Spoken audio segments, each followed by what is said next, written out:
രാവിലെ സൂര്യപ്രകാശം കണ്ണിൽ തട്ടിയപ്പോഴാണ് സത്യ കണ്ണു തുറക്കുന്നത്. കണ്ണു തുറന്ന് അവൾ തൊട്ടടുത്ത് കിടക്കുന്ന ആദിയെ നോക്കി. ആദിയുടെ ഒന്നും സംഭവിക്കാത്തതുപോലുള്ള ആ കിടത്തം കണ്ടതും അവൾക്ക് അവനോടുള്ള ദേഷ്യം കൂടി. അവൾ നിലത്ത് കിടക്കുന്ന അവളുടെയും ആദിയുടെയും വസ്ത്രങ്ങളിലേക്ക് നോക്കി. അവന്റെ ഷർട്ട് എടുത്ത് ധരിച്ച് അവൾ ബാത്റൂമിലേക്ക് ഓടി. കുളി കഴിഞ്ഞ് അവൾ സിന്ദൂരശെപ്പിൽ നിന്ന് കുറച്ച് സിന്ദൂരം എടുത്ത് നെറ്റിയിൽ ചാർത്തി. കഴുത്തിലെ താലിയിലും കുറച്ചിട്ടു. ആദ്യം നോക്കി അവൾ താഴേക്ക് ചെന്നു. ആ, മോളെ എഴുന്നേറ്റോ? ആദ്യം എഴുന്നേറ്റില്ല. നീ അവന് ഈ ചായ കൊണ്ട് കൊടുത്തേക്ക്. ആ, അത് പിന്നെ ആദ്യേട്ടൻ എഴുന്നേറ്റില്ല അമ്മേ. ഏ, അവൻ ഇനി എഴുന്നേറ്റില്ലേ? അവൻ രാവിലെ എഴുന്നേറ്റ് കളിക്കാൻ പോകേണ്ട ടൈം കഴിഞ്ഞല്ലോ. ഓ എന്റെ അമ്മേ, എല്ലാ ദിവസവും പോലെയാണോ ഇന്ന്? ചേട്ടന് ക്ഷീണമൊക്കെ കാണില്ലേ? ഡീ പെണ്ണെ, എന്റെ കയ്യിൽ നിന്നും വാങ്ങിക്കാതെ പൊയ്ക്കോ നീ. ഇത് കേട്ടതും പൊന്നു ചിരിച്ചുപോയി. എന്നിട്ട് അവിടെ നിന്ന് ഓടിപ്പോയി. അതെ, എന്നാ നമുക്ക് ചായ കുടിക്കാം. അവൻ എഴുന്നേറ്റ് താഴേക്ക് ഇറങ്ങി വന്നോളും. നീ വാ. അവർ ഒരുമിച്ച് ബ്രേക്ക്ഫാസ്റ്റ് മേശയിൽ എടുത്തു വെച്ചു. കഴിക്കാനിരുന്നു. അവർ കഴിക്കാനിരുന്നതും പെട്ടെന്ന് ആരോ കോളിംഗ് ബെൽ അടിച്ചു. സത്യ എഴുന്നേറ്റ് വാതിൽ തുറന്ന് ആളെ കണ്ട് ഞെട്ടി. വിഷ്ണുമായ. സത്യയുടെ നാം അറിയാതെ മന്ത്രിച്ചു. സത്യയുടെ നെറ്റിയിലെ സിന്ദൂരവും കഴുത്തിലെ താലിമാലയും കണ്ട് മായയ്ക്ക് ദേഷ്യരിച്ചു കയറി. അവളെ ദേഷ്യം നിയന്ത്രിക്കാൻ കഴിയാതെ സത്യയെ തല്ലി. നാശം പിടിച്ചവളെ, എന്റെ കൺമുന്നിൽ ഇനി വന്നു പോകരുത്. മായേച്ചി എന്തിനാ ഇപ്പൊ ഇങ്ങോട്ട് കെട്ടിയെടുത്തത്? അതും പോരാഞ്ഞിട്ട് സത്യേച്ചി എന്തിനാ തല്ലിയത്? ഇത് ചേച്ചിയുടെ വീടാ. എന്നിട്ട് ചേച്ചി മുന്നിൽ വരരുതെന്ന് പറയുന്നത് എവിടുത്തെ ന്യായ? എനിക്കിവിടെ ഇവൾ വേലക്കാരിക്ക് തുല്യ. അപ്പോഴാണ് രുക്മിണി അങ്ങോട്ട് വന്നത്. ആഹാ, മായമോൾ എപ്പോഴാ വന്നേ? നീ ഒറ്റയ്ക്കാണോ? ശങ്കരേട്ടൻ വന്നില്ലേ? അല്ല, അച്ഛനുണ്ട്, അമ്മയുമുണ്ട്. നാളെ എന്റെ വൈഷ്ണവേട്ടനും വരും. ഇനി മുതൽ ഞങ്ങൾ ഇവിടെയാ താമസിക്കുന്നേ. അതിനെന്താ, ഞങ്ങൾ ഇവിടെ 3 പെണ്ണുങ്ങളല്ലേ ഉള്ളൂ. ഇത്രയും വലിയ വീട്ടിൽ പിന്നെ ആദിയും. അപ്പൊ നിങ്ങൾ ഇവിടെ നിൽക്കുന്നത് ഞങ്ങൾക്ക് സന്തോഷമേ ഉള്ളൂ. ആരാ പറഞ്ഞത് ഞങ്ങൾക്കല്ല, അമ്മയ്ക്ക് മാത്രമേ സന്തോഷമുള്ളൂ? അമ്മ എന്ത് കണ്ടിട്ടാ ഇവരെ ഇവിടെ പിടിച്ചു നിർത്തുന്നത്? നമ്മൾ 3 പേര് മാത്രമുള്ളെങ്കിലും അവിടെ സന്തോഷം ഉണ്ടാവും. എന്നാ സുഭദ്രാമ്മ ഒഴിച്ച് ബാക്കി 3 ഉണ്ടെങ്കിൽ ഈ തറവാട് മുടിയും. ദേ, ഇവൾ വന്ന ഉടനെ സത്യേച്ചിയെ തല്ലിയത് കണ്ടില്ല അമ്മ? എന്താ മോളെ, എന്തിനാ നീ സത്യയെ തല്ലിയത്? ഇവൾ ഒറ്റ ഒരെണ്ണം ആണ് എന്റെ ജീവിതം ഇല്ലാതാക്കിയത്. ഇവളെ എന്റെ കണ്ണിൽ കണ്ടാൽ ഞാൻ ഇനിയും തല്ലും. മോളെ മായേ, ഞാൻ എന്താ ഈ കേൾക്കുന്നേ? നീ വീട്ടിൽ നിന്ന് ഇങ്ങോട്ട് വന്നത് ഇതിനാണോ? ദേ തള്ളേ, എന്നോട് ചെലക്കാൻ വരലേ. നാണമില്ലേ സ്വന്തം മോളെ ഒപ്പം നിൽക്കാതെ വല്ലവളുമാരുടെ കൂടെ നിൽക്കാൻ? നിങ്ങളൊന്ന് ചത്തു കിട്ടിയിരുന്നേൽ കുറച്ച് സമാധാനായേനെ. പിന്നെ ഇങ്ങനെ ഒരു ഉപദേശം കേൾക്കണ്ടല്ലോ. എന്താ ഇവിടെ? ഞാൻ ആ വണ്ടിക്കാരനെ പറഞ്ഞു വിട്ടപ്പോഴേക്കും ഇവിടെ എന്താ ഒരു ബഹളം? അച്ഛാ, ഈ നശൂലം പിടിച്ച തള്ളയെ എവിടുന്ന് കിട്ടി അച്ഛന്? മോളെ, എന്താ ഇത്? സുഭദ്ര നിന്നെ നൊന്ത് പ്രസവിച്ച അമ്മയല്ലേ? അമ്മ. ഒരു നല്ല ഭാര്യയായവൻ ഇവൾക്ക് പറ്റിയില്ല. പിന്നെയല്ല അമ്മ.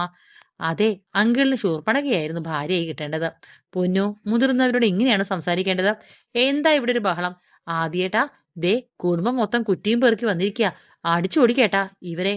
മോനെ ആദി, ഈ അമ്മാവൻ ചെയ്ത മുഴുവൻ പൊറുക്കാൻ പറ്റാത്ത തെറ്റാ. ഒരുപാട് ദ്രോഹിച്ചു എന്റെ മോനെ. പക്ഷെ അമ്മാവൻ നിന്നെ ഒരിക്കലും വെറുത്തിട്ടില്ല, ശപിച്ചിട്ടില്ല.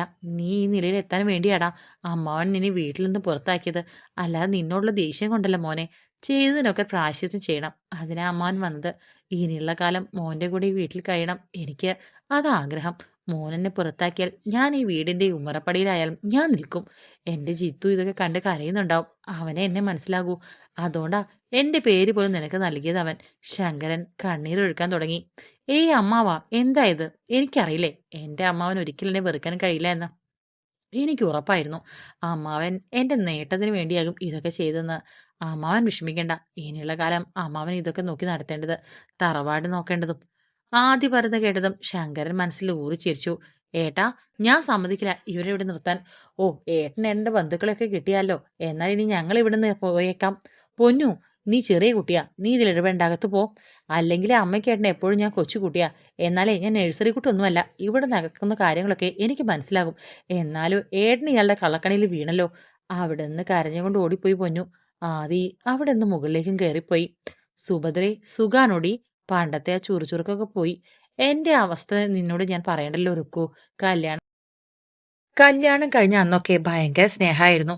എന്റെ ഓഹരിയൊക്കെ കിട്ടി കഴിഞ്ഞപ്പോൾ ഞാൻ കരിവേപ്പിലായി. മായയെങ്കിലും എന്നെ മനസ്സിലാക്കുമെന്ന് കരുതി. എന്നാൽ 2 മക്കൾക്കും വേണ്ടാതായി എന്നെ. ഞാൻ ഇപ്പോഴും ജീവിക്കുന്നത് എന്റെ വൈശാഖ് മോനെ ഒന്ന് കാണാൻ വേണ്ടിയാ രുക്കു. അവനെ ഒന്ന് കണ്ടാൽ പിന്നെ ഞാൻ ജീവിച്ചിരിക്കില്ല. അങ്ങനെയൊന്നും പറയലേ. അറിയാം സുബു, എല്ലാം വൈശാഖിന്റെ കാര്യം. എന്തായി? അവൻ എന്നാ ഇറങ്ങുക? നീ ആരോടും ഇക്കാര്യം പറയരുത്. വൈശാഖ് 2 ദിവസം മുൻപ് എനിക്കൊരു കത്തയച്ചിരുന്നു. നാളെ കഴിഞ്ഞാൽ അവൻ ജയിലിൽ നിന്ന് ഇറങ്ങും എന്നാ പറഞ്ഞത്. അവൻ ഇങ്ങോട്ട് വരുമോ? ഇനി വന്നാലും ആദി അറിയില്ല. എന്നെ പിടിക്കാത്തതുപോലെ സ്വന്തം മോനെ അങ്ങേർക്ക് പിടിക്കില്ല രുക്കു. വൈഷ്ണവിനെ പോലെ അയാളെ കൊള്ളരുതായ്മയ്ക്ക് വൈശാഖ് കൂട്ടു നിൽക്കില്ല. അതാ ഉം, എല്ലാം ശരിയാകും. നമ്മുടെ മോനല്ല തെറ്റുകാരൻ എന്ന് ഈ നാട്ടുകാർ മനസ്സിലാക്കും. നീ സമാധാനിക്ക്. അവർ സംസാരിച്ചിരിക്കുമ്പോൾ സത്യ അങ്ങോട്ട് വന്നു. സുഭദ്രയെ കണ്ടതും അവളൊന്ന് പതുങ്ങി തിരിഞ്ഞു നടക്കാൻ നിന്നു.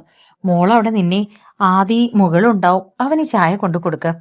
രുക്മിണി വിളിക്കുന്ന കേട്ടപ്പോൾ അവിടെ തന്നെ നിന്നു. ശേഷം മടിച്ചു മറിച്ച് രുക്മിണിയുടെ അടുത്തേക്ക് ചെന്ന് ചായ വാങ്ങി.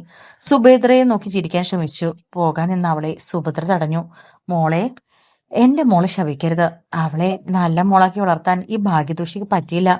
അയ്യോ അമ്മായി, ഞാൻ അങ്ങനെ, എനിക്ക് അവളോട് ദേഷ്യമൊന്നുമില്ല. സുഭദ്ര അപ്പോഴാണ് സത്യയുടെ മുഖത്തെ തല്ലിയ പാട് കണ്ടത്. അയ്യോ മോളെ, കവള് വിങ്ങി വന്നിട്ടുണ്ട്.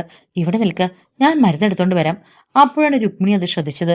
ശരിയാണല്ലോ മോളെ, കവള് നന്നായി വീങ്ങിയിട്ടുണ്ട്. മോളെന്തിനാ വെറുതെ അവളുടെ അടുത്ത് പോയത്? ഞാൻ തുറക്കാം എന്ന് പറഞ്ഞതല്ലേ. വേദനയൊന്നുമില്ല അമ്മേ. അമ്മായി പറഞ്ഞപ്പോളാ ഞാൻ ഇത് അറിഞ്ഞത് തന്നെ. അയ്യോ, നിന്റെ കൈ എങ്ങനെയാ മുറിഞ്ഞത്? അത് പിന്നെ ഇന്നലെ പാല് ഗ്ലാസ് തറയിൽ വീണു, അപ്പോ കൊണ്ടതാ. എന്താ മോൾ ഇതൊക്കെ ശ്രദ്ധിക്കണ്ടേ? എന്നിട്ട് അത് മരുന്നൊന്നും പുരട്ടാതിരിക്കുക. മുറി പഴുക്കും.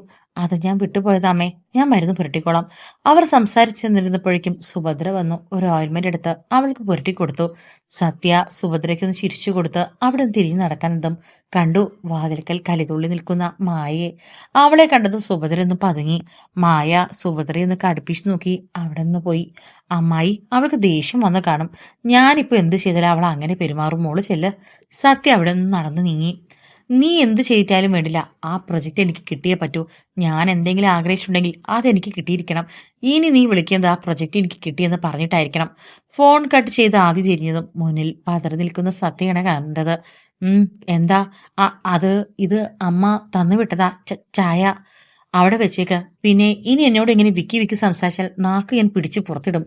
എന്തേലും പറയാനുണ്ടെങ്കിൽ അത് മുഖത്ത് നോക്കി നല്ല വെടിപ്പായി പറഞ്ഞോണം. അല്ലാതെ ഭ്രാന്തന്മാരോട് സംസാരിക്കുന്ന പോലെ സംസാരിക്കാൻ വന്നാൽ ഇല്ല. ഇനി ഞാൻ ശ്രദ്ധിച്ചോളാം ദേവേട്ട. സത്യയുടെ ദേവേട്ട എന്ന വിളി കേട്ടതും ആദ്യം അവളും തലയുയർത്തി നോക്കി. നീ എന്താ ഇപ്പൊ എന്നെ വിളിച്ചേ? ഞാൻ ഞാൻ അത് പിന്നെ അറി അവളെ ആദ്യം പിടിച്ച് ചുമരിനോട് അടുപ്പിച്ചു. അവളുടെ രണ്ടു കൈകളും പിടിച്ച് മുകളിലേക്ക് ഉയർത്തി അവന്റെ മുഖം അവളുമായി അടുപ്പിച്ചു. അവന്റെ പെട്ടെന്നുള്ള പ്രവൃത്തിയിൽ അവൾ പകച്ചു നിന്നു. ഞാൻ നിന്നോട് പറഞ്ഞു ഒരു വട്ടം, എന്നോട് വല്ലതും പറയാനുണ്ടെങ്കിൽ അത് മുഖത്ത് നോക്കി പറയണമെന്ന്. പറ, എന്താ നീ ഇപ്പൊ എന്നെ വിളിച്ചത്? ദേവേട്ട എന്ന്. ഞാൻ നിന്നോട് അങ്ങനെയാണോ എന്നോട് വിളിക്കാൻ പറഞ്ഞത്? അവൾ തല താഴ്ത്തി. അല്ല, എന്ന് തലയാട്ടി. ആദ്യം അവളുടെ മുഖത്തിന് കുത്തിപ്പിടിച്ചു. എന്നെ ഇനി എങ്ങനെ അങ്ങനെ വിളിച്ചാൽ നീ വിവരം അറിയും കേട്ടോടി. ആരെന്നെ അങ്ങനെ വിളിച്ചാലും നീ അങ്ങനെ വിളിച്ചു പോകരുത്. ആദ്യം അവളെ മോചിപ്പിച്ചതും അവൾ വേദന കണ്ട് കവിൾ തടവിപ്പോഴാണ് അവൻ സത്യയുടെ മുഖത്തുള്ള അടിയുടെ പാട് ശ്രദ്ധിച്ചത്. സത്യ അവിടെ തിരിഞ്ഞു പോകാനതും ആദ്യം അവളെ തടഞ്ഞു. ഞാൻ താഴേക്ക് പോയിക്കോട്ടെ, എന്നെ അമ്മ അന്വേഷിക്കുന്നുണ്ടാവും. സത്യ വിതുമ്പി പറഞ്ഞു. ആരാ നിന്നെ തല്ലിയത്? അത് ആരും തല്ലിയതൊന്നല്ല. അടുക്കളയുടെ വാതിൽപ്പടി അറിയാതെ കുത്തിയതാ. ഉം. അല്ലെങ്കിൽ തന്നെ നിനക്ക് എന്ത് സംഭവിച്ചാലും എനിക്കൊരു ചുക്കുമില്ല. നിന്റെ തടി കേടാവാതെ നോക്കേണ്ടത് നിന്റെ മാത്രം ഉത്തരവാദിത്തമാണ്. ആദ്യം അവിടെ നിന്നും ഇറങ്ങിപ്പോയി. എന്താ മോളെ വന്ന് മുഖം കറുപ്പിച്ചിരിക്കുന്നേ? എന്റെ തള്ള അവിടെ ആ നാശം പിടിച്ചവൾക്ക് മരുന്ന് തേച്ച് കൊടുക്കുക.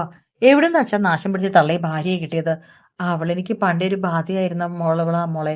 അവളുടെ പേര് 10 തലമുറയ്ക്ക് കഴിയാനുള്ള സ്വത്തുക്കൾ ഉണ്ടായിരുന്നു. അത് കയ്യിൽ കിട്ടാൻ വേണ്ടിയാ ഞാൻ കുറെ കാലം കാത്തിരുന്നത്. എന്നാ എന്റെ അമ്മായച്ചൻ എന്ന് പറയുന്ന ആ തന്തപ്പടി അത് മുഴുവൻ അനാഥാലയങ്ങൾക്കും വൃദ്ധസദനങ്ങളുമായി കൊടുത്തു. ബാക്കി വെച്ച വീടും 20 സെന്റ് സ്ഥലമാണ് എനിക്ക് തന്നത്. നീ കൊച്ചുകുട്ടിയായിരുന്നത് കൊണ്ട് ഞാൻ വെറുതെ വിട്ടത്. അല്ലെങ്കിൽ എന്റെ പെങ്ങൾ ദേവയാനിയെ പരലോകത്തേക്ക് അയച്ച അന്ന് തന്നെ ഞാൻ അവളെയും കൊല്ലുമായിരുന്നു. ഓ അച്ഛാ പതുക്കെ, അതൊക്കെ നമ്മൾ 3 പേർക്ക് മാത്രമായിരുന്ന കാര്യമാ. പിന്നെ ഇത് അതേ ദേവയാനിയുടെ മകന്റെ വീടാണ്. ഇതെന്ന് ഓർക്കണം. ആ മണ്ടൻ എന്നെ വിശ്വസിച്ചു കഴിഞ്ഞു മോളെ. ഇനി പതിയെ പതിയെ ഈ വീടിന്റെയും സർവ്വ സ്വത്തുക്കളുടെയും അവകാശിയാകണം. എന്നിട്ട് ഓരോന്നിനെയും വരി വരിയായിട്ട് അങ്ങ് തട്ടണം. അതിൽ ആദ്യം എന്റെ ഭാര്യ, പിന്നെ എന്റെ മൂത്ത പുത്രൻ. അച്ഛാ, തള്ളമാരെയും പിന്നെ പാർവതിയും നിങ്ങൾ എന്ത് വേണമെന്ന് ചെയ്തോ. എന്നാ ആദ്യയും വൈശാഖേട്ടനെയും തൊടാൻ ഞാൻ സമ്മതിക്കില്ല. ഞാൻ പണ്ട് മുതൽക്ക് ശ്രദ്ധിക്കുന്നതാ. ആദ്യം നീ പ്രണയിക്കുന്നുണ്ട്, എന്നാൽ വൈശാഖിനെ നീ എന്തിനു സപ്പോർട്ട് ചെയ്യുന്നേ? നീ എപ്പോഴും എന്തിനാ അവന്റെ പക്ഷം നിൽക്കുന്നേ? ഞാൻ അറിയാത്ത വല്ലതും നിങ്ങൾ തമ്മിൽ ഒപ്പിച്ചിട്ടുണ്ടോ? അത് ഒന്നുമില്ല. എന്റെ ഏട്ടനല്ലേ, അതാ.